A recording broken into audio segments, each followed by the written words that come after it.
कबायलियों से मुताल्लिक जनजातीय गौरव दिवस आज भगवान बिरसा मुंडा की जाए पैदाइश ओले हाथों का दौरा करेंगे पीएम मोदी। विकसित भारत संकल्प यात्रा का करेंगे आगाज। पीएम किसान सम्मान निधि की 15वीं किस्त भी करेंगे जारी।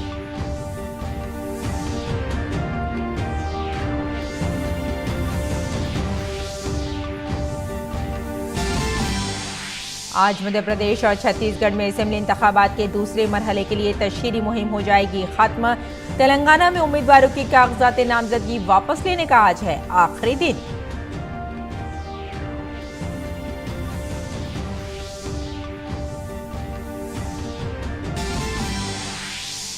पीएम मोदी आज राजस्थान के बायतू में करेंगे इंतखाबी रैली। छत्तीसगढ़ में बीजेपी की तरफ से अमित शाह और जेपी नड्डा के अलावा कांग्रेस लीडर राहुल गांधी संभालेंगे तशहीरी मुहिम की कमान। मध्य प्रदेश में खड़गे और प्रियंका समेत कमलनाथ करेंगे इंतखाबी रैली।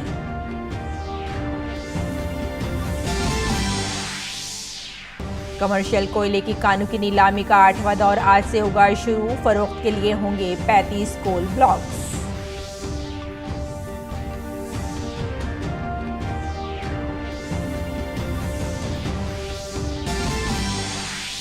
सैन फ्रांसिस्को में तिजारत और सनत के वजीर पीयूष गोयल ने लैम रिसर्च के सदर और सीईओ टिम आर्चर से की मुलाकात। भारत में सेमीकंडक्टर के शोबे में सरमायाकारी के मौके पर हुई बातचीत।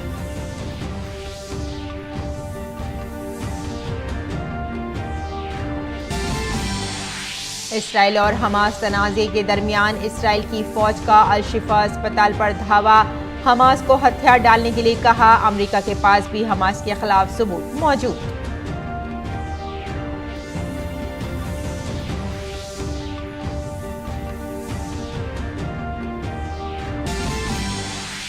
और न्यूजीलैंड के साथ सेमीफाइनल खेले गए। तैयार है टीम इंडिया। आज मुंबई के वानखेड़े मैदान पर आमने सामने होगी दोनों टीमें। रोहित शर्मा ने कहा बड़ा फैक्टर नहीं होगा टॉस।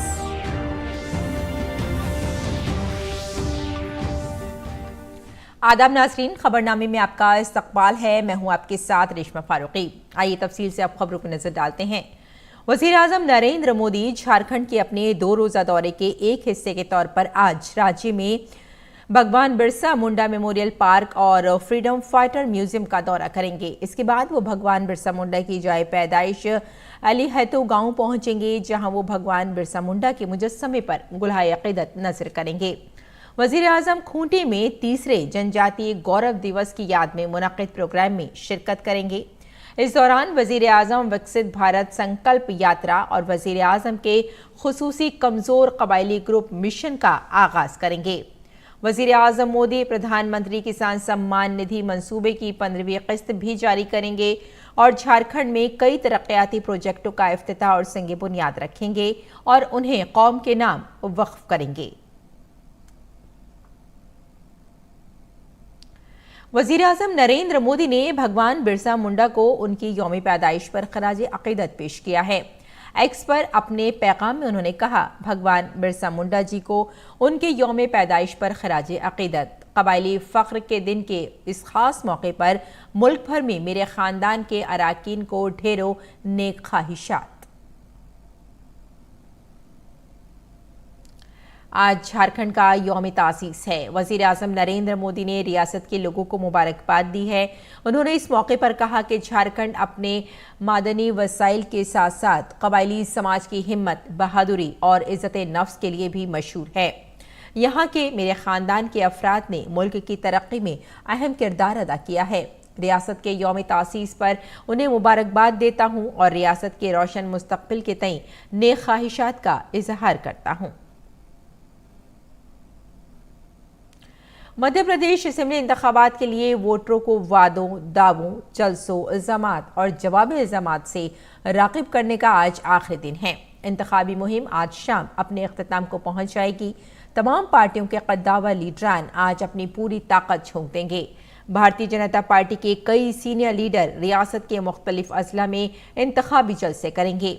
वज़ीर आला शिवराज सिंह चौहान, उत्तर प्रदेश के वज़ीर आला योगी आदित्यनाथ, मरकजी वज़ीर नरेंद्र सिंह तोमर, ज्योतिरादित्य सिंधिया, स्मृति ईरानी और महाराष्ट्र के नायब वजीर आला देवेंद्र फडणवीस पार्टी उम्मीदवारों की हिमायत में इंतखाबी तशहीर करेंगे। इसके बाद 2 दिन तक रियासती लीडर बूथ सतह पर वोटरों को राग़िब करने पर कोशिश करेंगे। रियासत में पोलिंग 17 नवंबर को है। इसके साथ ही कांग्रेस के लीडर भी इंतखाबी मुहिम के आखिरी दिन वोटरों को अपनी तरफ राग़िब करने की पूरी कोशिश करेंगे। कांग्रेस के कौमी सदर मल्लिकार्जुन खड़गे, कौमी जनरल सेक्रेटरी प्रियंका गांधी, साबिक वजीर आला कमलनाथ समेत कई सीनियर लीडरान मुख्तलिफ असेंबलियों में अवामी जलसों से खिताब करेंगे।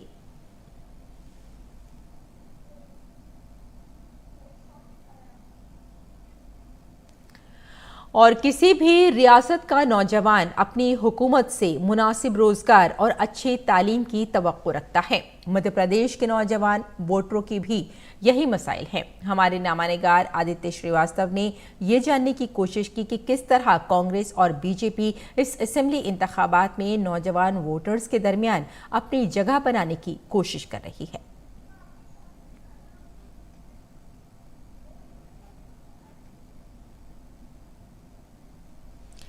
आगे बढ़ते हैं। छत्तीसगढ़ की 70 सीटों के लिए 17 तारीख को दूसरे मरहले की वोटिंग के लिए आज इंतखाबी मुहिम का आखिरी दिन है, इसलिए आज तमाम पार्टियों की मुहिम अपने उरूज पर होगी। एक तरफ भूपेश बघेल की हुकूमत के खिलाफ बीजेपी ने महाज खोल रखा है, वहीं दूसरी तरफ बघेल समेत कांग्रेस के सभी लीडरान इसकी काट में लगे हुए हैं। आज की मुहिम के बारे में बात की जाए तो आज senior leader Amit Shah Bemetara, Janjgir, Zampa और फिर कोरबा में जलसा-ए-आम करेंगे। इसके अलावा पार्टी सदर जेपी नड्डा पहले रायपुर और फिर अंबिकापुर में अपनी पार्टी के उम्मीदवार के लिए मुहिम चलाएंगे। कांग्रेस कायदीन में भूपेश बघेल आज जोरदार मुहिम चलाएंगे। इसके अलावा राहुल गांधी खुद भी बेमेतरा में जलसा-ए-आम से खिताब करने वाले हैं।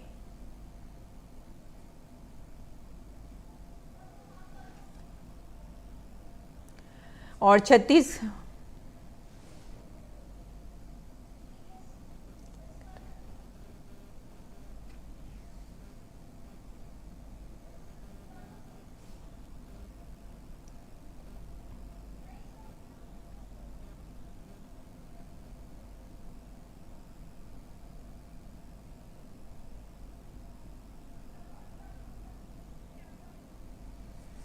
छत्तीसगढ़ असेंबली इंतखाबात के दूसरे मरहले की वोटिंग के आखिरी मरहले में तमाम सियासी जमातों ने अपनी पूरी ताकत झोंक दी है। बीजेपी के सीनियर लीडर और मरकजी वजीर अनुराग सिंह ठाकुर ने भी बिलासपुर जिले के हैदरा सीट पर इंतखाबी मुहिम चलाई है। इस दौरान हमारे नामानिगार अश्वनी मिश्रा ने इंतखाबी मुहिम के सिलसिले में मरकजी वजीर अनुराग सिंह ठाकुर से बातचीत की। छत्तीसगढ़ विधानसभा चुनाव अंतिम चरण में है प्रचार अभियान। केंद्रीय मंत्री अनुराग सिंह ठाकुर लगातार छत्तीसगढ़ के दौरे पर हैं। आज वो बेलतरा पहुंचे, पुष्पवर्षा से स्वागत किया गया। जबरदस्त भीड़ दिखी युवाओं की, माताओं की। किस रूप में देखते हैं अब दूसरे चरण के चुनाव को? छत्तीसगढ़ राज्य बनाने का काम भी भारतीय जनता पार्टी ने किया था और संवारने का काम भी भारतीय जनता पार्टी ही करेगी। 15 वर्ष भारतीय जनता पार्टी का शासन रहा तो राज्य ने विकास की नई ऊंचाइयों को देखा, लेकिन पिछले 5 वर्षों में भाई भतीजावाद और भ्रष्टाचार उसने राज्य को डुबोने का काम किया। कर्जे में भी डुबोया, भ्रष्टाचार में भी, और साथ ही साथ युवाओं के साथ धोखा। परिवार वालों को, कांग्रेस वालों को तो नौकरी मिली, पेपर लीक हुए, एक के बाद दूसरा स्कैम हुआ, लेकिन झूठे वादे कांग्रेस के और झूठे दावे वो फेल हो गए। सर, एक चीज और हमने अद्भुत देखा यहाँ पर, बिलासपुर में कांग्रेस के बागी प्रत्याशी खड़े हैं टिकट न मिलने पर। बेलतरा में हमने देखा कंधे से कंधा मिलाकर निवर्तमान विधायक और वर्तमान प्रत्याशी हैं जो प्रचार अभियान भारतीय जनता पार्टी के हैं, यहाँ आपके साथी हैं। किस रूप में आप देखें, अनुशासन के मायने में भी कहीं ना कहीं बढ़त दिख रही है? जब दुनिया के सर्वाधिक लोकप्रिय नेता प्रधानमंत्री मोदी के रूप में हम सबके बीच में है, तो हम सब कार्यकर्ताओं का कर्तव्य बनता है कि उनकी झोली में छत्तीसगढ़ को जिता कर दें, ताकि डबल इंजन की सरकार से हमारे राज्य को और गति मिल सके। हमारी बहनों को 1000 रुपया प्रति माह उनके खाते में पैसा जाए, मदद हो। 500 रुपये में उनको रसोई गैस का सिलेंडर मिले, 3100 रुपये में धान खरीदा जाए और 300 रुपये जो बोनस का पेंडिंग है वो भी 25 दिसंबर अटल जी के जन्मदिन तक दे दिया जाए। ऐसी ही बहुत सारी योजनाएं जहां पर मुफ्त में ट्रांसपोर्टेशन से लेके 1 लाख युवाओं को सरकारी नौकरी और अन्य रोजगार स्वरोजगार के अवसर जो लाखों की तादाद में खड़े करने हैं वो हम करने जा रहे हैं। और साथ ही साथ छत्तीसगढ़ का जो भ्रष्टाचार है उससे मुक्ति दिलाएंगे और जो पेपर लीक स्कैम हुए, पीएससी स्कैम, उनसे भी मुक्ति दिलाएंगे। युवाओं को बड़ी उम्मीद है और साथ ही साथ आपने स्पष्ट तरीके से आरोप लगाया कि सत्ता के साथ सट्टा का भी खेल चला। केंद्र सरकार ने तुरंत ऐप को बैन कर दिया, कार्रवाई भी ईडी कर रही। आगे की क्या स्थिति होगी अगर सरकार बनती? बहुत हुआ सट्टा का खेल, बाय बाय भूपेश बघेल। और उनको बाय बाय करने का समय आके जनता ने मन बना लिया। लुढ़का मुरझाया चेहरा भूपेश बघेल जी का रोज जनता देख रही है और समझ गई है कांग्रेस डूब चुकी है। इनके कामों ने और इनके कारनामों ने, भ्रष्टाचार के कारण अब ये चेहरा दिखाने लायक नहीं रहे। कोयले की दलाली चाहे केंद्र में की हो या प्रदेश में की हो, कांग्रेस को सदा भारी पड़ी। ये कोयले के भ्रष्टाचार की कालक कांग्रेस को कहीं नहीं छोड़ेगी। भ्रष्टाचार के साथ साथ अनेक ऐसे मुद्दे हैं जिस चुनाव प्रचार के दौरान प्रभावी रहे। भाजपा ने लगातार जोरदार प्रहार भी किया है। जनादेश जनता को देना है। कैमरा पर्सन अजीत के साथ अश्विनी कुमार मिश्र, डीडी न्यूज, बेलतरा, बिलासपुर। किसी भी रियासत का नौजवान अपनी हुकूमत से मुनासिब रोजगार और अच्छी तालीम की तवक्को रखता है। मध्य प्रदेश के भी नौजवान वोटर्स की भी यही मसाइल हैं। हमारे नामानिगार आदित्य श्रीवास्तव ने ये जानने की कोशिश की कि किस तरह कांग्रेस और बीजेपी इस असेंबली इंतखाबात में नौजवान वोटर्स के दरमियान अपनी जगह बनाने की कोशिश कर रही हैं। मध्य प्रदेश में नौजवानों के लिए रोजगार और तालीम हमेशा एक बड़ा मसला रहा है। हुक्मरान जमात बीजेपी हो या कांग्रेस, नौजवानों के मामले पर दोनों के अपने अपने दावे हैं। शिवराज हुकूमत इंतखाबात का ऐलान होने से पहले सीखो कमाओ स्कीम लेकर आई थी। इस स्कीम में मुंतखब तलबा को उनकी तालीमी काबिलियत के मुताबिक वजीफा दिया जाएगा, जिसमें ज्यादा से ज्यादा 10,000 रुपए माहाना दिया जाएगा और हुनर भी सिखाया जाएगा। इसके अलावा यूथ पॉलिसी बनाई गई, जिसमें नौजवानों से कहा गया कि वो अपने मुस्तकबिल की तामीर के लिए पॉलिसी बनाएं और इस पर अमल करें।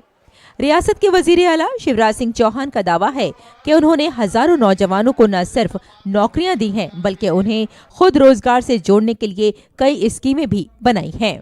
देखिए, भारतीय जनता पार्टी युवाओं के लिए पार्टी में भी फोकस रहती है और आवाम में भी फोकस्ड रहती है, क्योंकि यही भविष्य है। चाहे देश का भविष्य हो, पार्टी का भविष्य हो, प्रदेश का भविष्य हो, और उसके लिए उनके उत्थान के लिए जो कुछ भी स्ट्रक्चर बनाना था, इंफ्रास्ट्रक्चर डेवलप करना चाहिए था, वो हो चुका है। आप देखिए किस प्रकार से रैपिडली ग्रोथ हुई है मेडिकल कॉलेजेस में, किस प्रकार से साइंस कॉलेजेस में, किस प्रकार से इंजीनियरिंग कॉलेजेस में, किस प्रकार से जो कॉमर्स संबंधित ब्रांचेस की कॉलेजेस होते हैं। तो अब जो एक इंफ्रास्ट्रक्चर डेवलप होना था एजुकेशन का, वो हो चुका है। अब हमारे बच्चों को डाउन साउथ नहीं जाना पड़ता, हमारे बच्चों को महाराष्ट्र नहीं जाना पड़ता जो पहले जाना पड़ता था। दूसरी तरफ कांग्रेस हुकूमत बनने पर 2 लाख सरकारी ओहदों पर भर्ती और पंचायत सतह पर 1 लाख नए ओहदे बनाने का वादा कर रही है और एक इंक्वायरी कमीशन बनाने की बात भी कर रही है, जो भर्तियों में होने वाली बेजाब्तगियों की तहकीकात करेगा। यही नहीं, कांग्रेस नौजवानों के लिए 1,000 करोड़ रुपए का स्टार्टअप कॉर्पस फंड कायम करने की बात भी कर रही है। मध्य प्रदेश कांग्रेस ने जो है सेवा, संघर्ष और समर्पण व बलिदान के साथ सबसे पहले हिंदुस्तान की सोच के साथ जो वचन पत्र समर्पित किया है, उसमें सबसे बड़ा मुद्दा है भाजपा सरकार ने युवाओं की जो भर्ती परीक्षाएं हैं उनको बिजनेस के तौर पर, धंधे के तौर पर इस्तेमाल किया है। तो हमने सबसे पहले युवाओं की पूरी जो परीक्षा की फ़ीस है वो माफ़ कर दी है। हम 2 लाख जो रिक्त पद हैं उनकी भर्ती करने की इस पंचवर्षीय योजना में शामिल करेंगे। साथ में 1 लाख नए पद सृजित करेंगे और जो गांव का कैडर खत्म कर दिया था, जिला स्तर के पद, पंचायत सचिव के और दूसरे, उन सारे पदों को भरेंगे। साथ ही साथ हम जांच आयोग भी बना रहे हैं भर्ती के लिए। जो भर्ती हुई उसमें 3 सदस्यीय जांच आयोग होगा और सारी जो परीक्षाएं जो हैं वो ऑनलाइन की जगह ऑफलाइन करेंगे। और उससे क्या हो रहा था कि जो अभी जो नॉर्मलाइजेशन की प्रोसेस है उसमें बहुत सारे जो कैंडिडेट हैं उनके साथ बहुत अन्याय होता था और पेपर लीक और ये जो तमाम युवा विरोधी कदम हैं जो भाजपा की सरकार में पुष्पित पल्लवित हुए हैं, उन सब की जांच करके दोषियों को सजा देंगे। कुल मिलाकर युवाओं के लिए जन जन के विश्वास वाली सरकार कमलनाथ की कांग्रेस सरकार होगी। इसके साथ ही रियासत के नौजवान इख्तिदार में कोई ऐसा शख्स चाहते हैं जो मुलाजमत के मौके और अच्छी तालीम फराहम करने पर काम करे। कोई भी गवर्नमेंट आए, कोई भी सरकार आए, वो सबसे पहले बेरोजगार युवाओं पर ध्यान दे कि उनकी जो पढ़ाई है, उन्होंने जो 4 से 5 साल अपनी पढ़ाइयों में दिया हुआ है, तो उस पर उसका जो है उस पर फोकस किया जाए और ज्यादा से ज्यादा युवाओं को, बेरोजगारों को नौकरी प्रोवाइड की जाए। जैसे भाजपा द्वारा सीखो कमाओ योजना चलाई जा रही है अभी मध्य प्रदेश में, वो पहले किसी सरकार ने नहीं सोची मध्य प्रदेश में, जिसमें उनको सीखने को भी मिल रहा है और कमाने को भी मिल रहा है। अगर ऐसी और योजनाएं आती रही तो यूथ कुछ नया सीख लर्न भी कर पाएगा और फिर उससे कमाई भी कर पाएगा। मुफ्त की रेवड़ी बांटना जिसे बोल सकते हैं, मुफ्त की रेवड़ी की जगह रोजगार दिया जाए तो बहुत ही अच्छी बात रहेगी। सियासी तज्जियाकारों का मानना है कि रियासत में बेरोजगारी अलाउंस देने के बजाय कांग्रेस को नौजवानों की सलाहियतों के इस्तेमाल के साथ साथ हुनरमंदी की तरक्की पर बात करनी चाहिए। कांग्रेस जो बात कर रही है बेरोजगारी भत्ता देने की बात करने की बजाय उसे भाजपा काउंटर ये करना चाहिए था कि हमारी सरकार बनते ही जो पद खाली पड़े सरकारी, जो प्राइवेट इंडस्ट्री में जो भी जगह है, उनमें हम युवाओं को खपाएंगे, युवाओं को रोजगार दिलाएंगे, ये हम वादा करते। लेकिन बेरोजगारी भत्ता युवाओं को रोजगार देने का, उनके भविष्य को संवारने का कोई आधार या कोई मुझे लगता ठीक नहीं है। वो मध्य प्रदेश में पहली बार वोट डालने वाले 18 से 19 साल की उम्र के वोटरों की तादाद 22,36,000 है, जबकि 22 से 29 साल के नौजवानों की तादाद 1,41,86,000 है। ऐसे में असेंबली इंतखाबात में नौजवान वोटरों का रोल अहम होने वाला है। नौजवान वोटर्स उम्मीदवार की जीत या हार में फैसला कुन किरदार अदा करेंगे। भोपाल से आदित्य श्रीवास्तव की रिपोर्ट, डीडी न्यूज उर्दू खबरें। और तेलंगाना असेंबली इंतखाबात के लिए दाखिल किए गए कागजात नामजदगी में से 606 उम्मीदवारों के कागजात नामजदगी मुस्तरद किए गए हैं और अब कुल 2,898 उम्मीदवार मैदान में हैं। 119 रुकनी असेंबली के इंतखाबात के लिए कागजात नामजदगी वापस लेने की आज आखिरी तारीख है। इन सब के दरमियान हर सियासी पार्टी तेलंगाना में हुकूमत बनाने के लिए बेताब है। बीआरएस, कांग्रेस, बीजेपी के अलावा दीगर छोटी पार्टियां भी सिलेक्शन में अपना मुस्तकबिल तलाश रही हैं। वोटरों को अपनी तरफ राग़िब करने के लिए स्टार कैंपेनर्स की पूरी फौज दिन रात मैदान में है। यहां वोटिंग 30 नवंबर को होगी। और राजस्थान की तमाम 200 असेंबली सीटों पर 25 नवंबर को पोलिंग होगी। आज वज़ीर आज़म नरेंद्र मोदी बायतू में इंतखाबी रैली से खिताब करेंगे।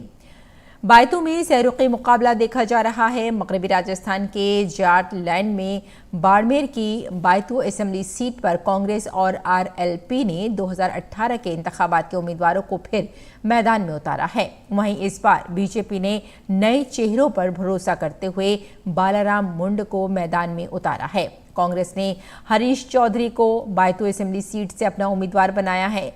आरएलपी ने अपना उम्मीदवार राम बेनीवाल को मैदान में उतारा है। इस हॉट सीट पर पीएम मोदी की इस मीटिंग के जरिए बीजेपी बाड़मेर और जैसलमेर की तमाम सीटें जीतने की कोशिश करेगी।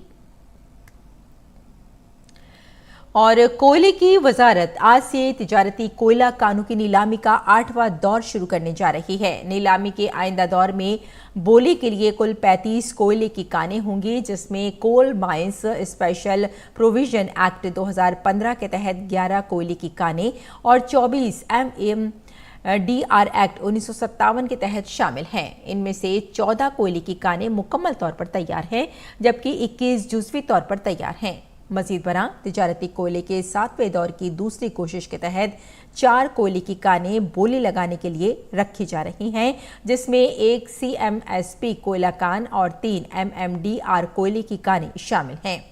कोयले के शोबे में भारत को खुद कफील बनाने की सिमत में ये एक बड़ा कदम होगा। दरअसल मदनियाती कवानीन में तरमीम के बाद कोयला सेक्टर में नीलामी का अमल आसान हो गया है। इसने पब्लिक और प्राइवेट दोनों सेक्टर की कंपनियों के लिए बराबरी के मैदान को यकीनी बनाने और बगैर किसी पाबंदी के कोयले की कानों की नीलामी की इजाज़त देने की राह हमवार हुई है। इन कानों के कोयले को ज़ाती इस्तेमाल, फरोख्त या किसी और मकसद के लिए इस्तेमाल किया जा सकता है। सनअत व तिजारत के मरकजी वजीर Piyush Goyal Indo Pacific economic framework में हिस्सा लेने के लिए अमेरिका के दौरे पर हैं। इस मौके पर उन्होंने सैन फ्रांसिस्को में लैम रिसर्च के सदर और सीईओ टिम आर्चर से मुलाकात की। उन्होंने सोशल मीडिया प्लेटफॉर्म पर ट्वीट में कहा कि लैम रिसर्च के सदर और सीईओ टिम आर्चर से मुलाकात की। भारत के सेमीकंडक्टर और डीप टेक सेक्टर में इख्तरात पर मबनी मुस्तकबिल और सरमायाकारी के मौक़े पर तबादला ख्याल किया, जिससे एक मजबूत टैलेंट ग्रुप की हिमायत हासिल है। सनअत व तिजारत के मरकजी वजीर पीयूष गोयल ने अपने न्यूजीलैंड के हममनसब डैमिन ओ'कॉनर के साथ दो तरफा मीटिंग की।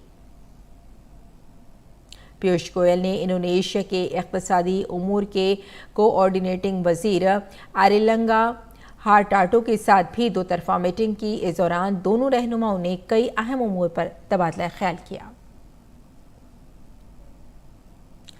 और उत्तराखंड के उत्तरकाशी जिले में सिलक्यारा बड़कोट सुरंग में फंसे लोगों को निकालने का काम तेज हो गया है। तकनीकी माहिरीन का कहना है कि रेस्क्यू का काम आज मुकम्मल कर लिया जाएगा। अंदर फंसे तमाम मजदूर महफूज और सेहतमंद हैं। ड्रिलिंग मशीनों के जरिए पाइप बिछाने का काम एक बार फिर तेज हो गया है।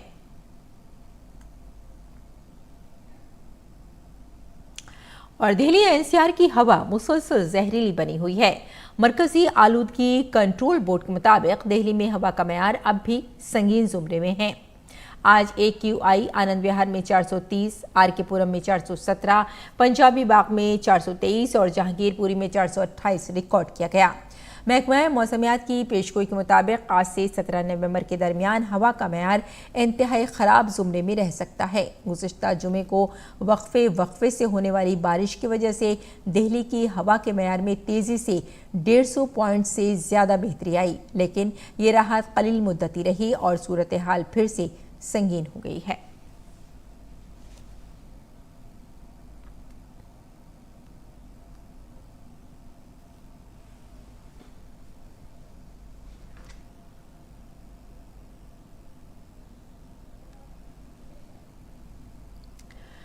भाई और बहन के दरमियान मोहब्बत का त्यौहार भैया दूज आज मुल्क भर में मनाया जा रहा है। वज़ीर आज़म नरेंद्र मोदी ने भैया दूज के मौके पर हमवतनों को मुबारकबाद दी है। पीएम ने ट्विटर पर कहा कि भैया दूज एक त्यौहार है जो भाई और बहन के मुक़द्दस रिश्ते की अलामत है।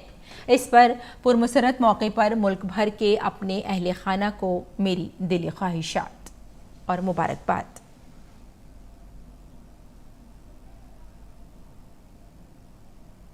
और आइए नाज़रीन, अब नजर डालते हैं दिल्ली से शाये कुछ उर्दू अखबारात पर।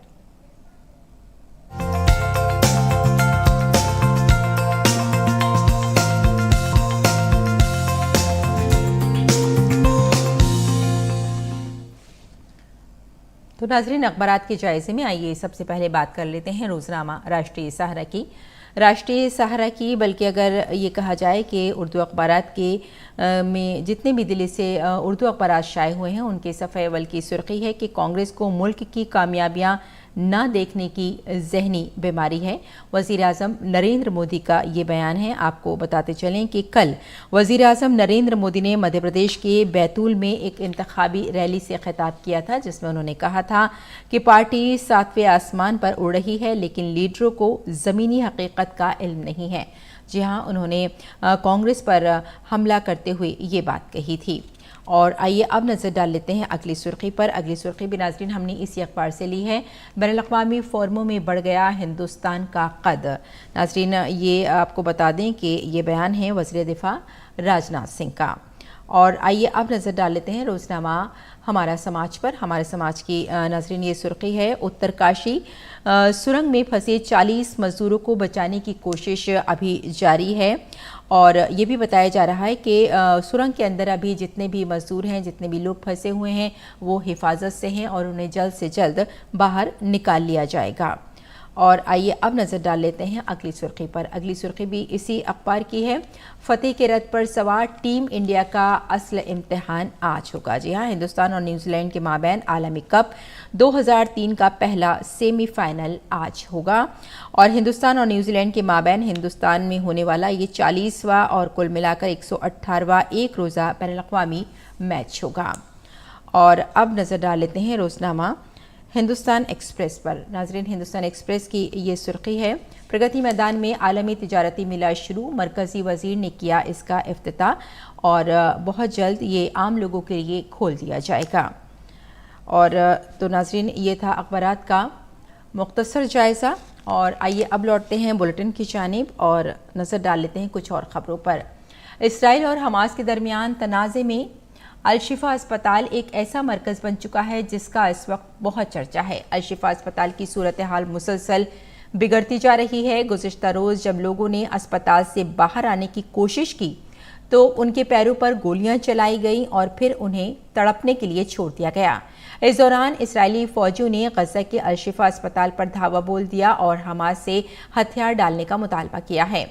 इसराइल का कहना है कि हमास ने तशद्दुद में 1200 अफराद को हलाक और 240 से ज़ायद को यरकमाल बनाया था। साथ ही अमेरिका ने भी इसराइल की हिमायत में कहा है कि उसके पास अस्पताल में हमास के खिलाफ कार्रवाई के सबूत मौजूद हैं।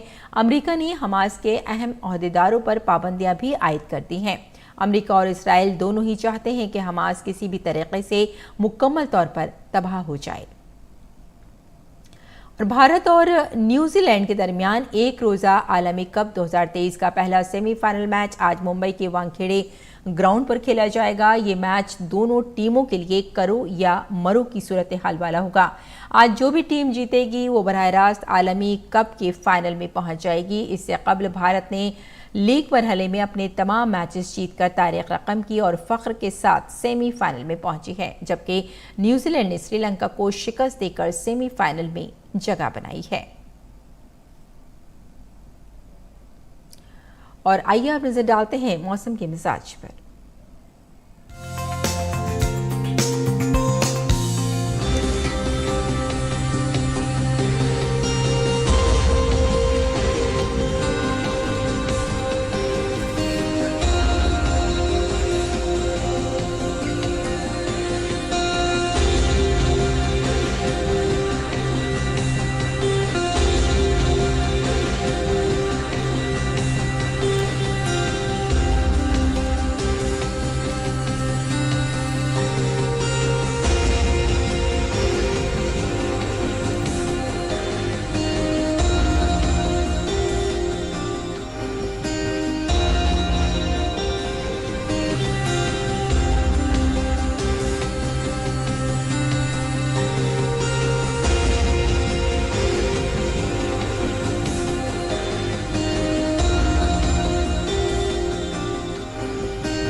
तो नाज़रीन, इस बुलेटिन में फिलहाल इतना ही। इजाज़त दें। आदाब।